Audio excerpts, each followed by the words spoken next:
এই বছর তুমি বয়ান শুনতেছো, আগামী বছর বয়ান হবে, তুমি থাকবা কিনা জানা নাই। আমার কলিজার টুকরা ওই হাদি কত স্বপ্ন নিয়া ময়দানে আওয়াজ, কিন্তু অকাতরে চলে গেল। কেউ ভাবেও নাই সন্তানটারে নাকি হাতের মধ্যে নিয়ে বলেছিল, আমি যদি মরে যাই আমার সন্তানটাকে দেখে শুনে রাখিও। আজও কলিজা ভরে দোয়া করেছি, এমন একটা মোনাজাত নাই যেখানে আমি যুবকের জন্য কলিজা ভরে দোয়া করি না। ও আল্লাহ, আর জানো আমার এই জমিনের মধ্যে ওসমান হাদির মতো কারো প্রাণ ঝরে না যায়। কুদরতের ছায়া দিয়া আমার কলিজার প্রত্যেকটা যুবকের জীবনকে হেফাজত করিও। এরে আমার কলিজার বাবারা, আমার আল্লাহকে বেজার করা যাবে না কেন, সেই প্রশ্নের জবাবে আমি এতক্ষণ হাদিসের আলোচনায় আছি। আমার আল্লাহ কেমন দয়ার মালিক, সারা জীবন বয়ান করলে শেষ করা যাবে না। ওরে তুমি ঘুমাইতেছো রাতের বেলা, আল্লাহ যদি সজাগ করে না দেয় কেমনে সজাগ হইবা? আমার আল্লাহ সজাগ করে দিতেছে। আবার কত মা কান্দে, রাতের ঘুমের মধ্যে সন্তান চিরবিদায় হয়ে গেছে। ও আমার যুবক, এত কষ্ট করে এত দৌড়ান দৌড়াই, না খানা না ঘুম না শান্তি, পায়ে ধরে ধরে বলি বাবা তুমি স্কুলে পড়ো, কলেজে পড়ো, চাকরি করো, ব্যবসা করো, আমি কলিজা ভরে দোয়া করি। আমি একথা একবারও বলি নাই স্কুল বন্ধ করে মাদ্রাসায় যাও, তাবলিগে যাও, পীরের কাছে যাও, না হয় জাহান্নামে যাবে।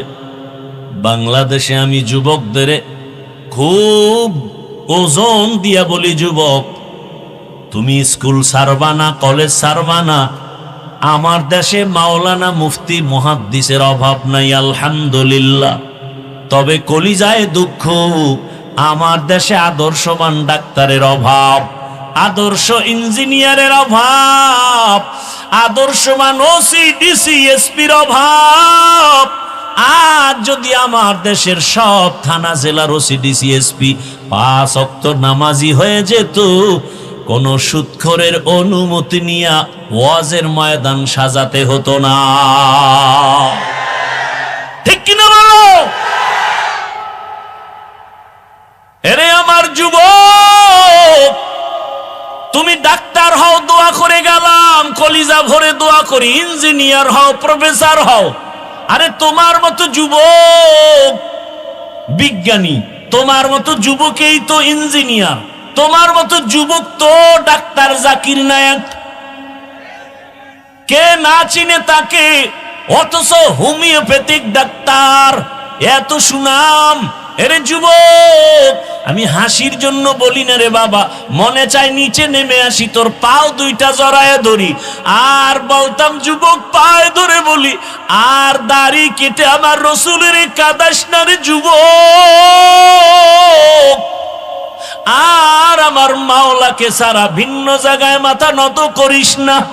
ফিরে আয়, আল্লাহর পথে ফিরে আয়। ও যুবক, আমি নিচে নেমে পাও ধরার জন্য রেডি হয়ে বসে আছি। একটা যুবক, তুমি দিনের পথে চলে আসো। তুমি ডাক্তার হও, ইঞ্জিনিয়ার হও, তুমি প্রফেসর হও, তুমি একজন এমপি হও, তুমি একজন চেয়ারম্যান হও, তবে আমার আল্লাহকে নিয়ে জিন্দা থাকো। তোমার সম্মান এত বেশি, আজকে তুমি টাকার পেছনে দৌড়াও কেন? জ্ঞানটাকে কাজে খাটাও, চরিত্র ঠিক রেখে বড় হও, লেখাপড়া করে একটা জায়গায় যাও, টাকাওয়ালারা তোমার পেছনে ঘুরবে। আল্লাহর ভয় অন্তরে জমা করো, ওই মালিকের আপন বানাইয়া চলো। অনেকে মনে মনে ভাবতে পারো এটা কেমনে সম্ভব।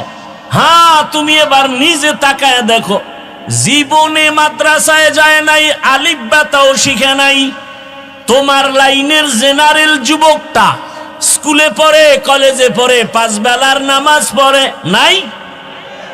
বলো তোমার কপালটা কেন এত খারাপ? তুমি পারো না কেন? কত ওসি, কত ডিসি, কত এসপি 5 বেলার নামাজ পড়ে। তোমার লাইনের যুবক র্যাব, আর্মি, পুলিশ, বিডিআরের চাকরি করে, নামাজ ছাড়ে না, নদীর মধ্যে মাছ ধরে, নামাজ বাদ দেয় না। বলো তুমি কেন পারো না? রাস্তায় গাড়ি চালায় কত যুবক নামাজ ছাড়ে না, বলো তুমি কেন নামাজ পড়ো না?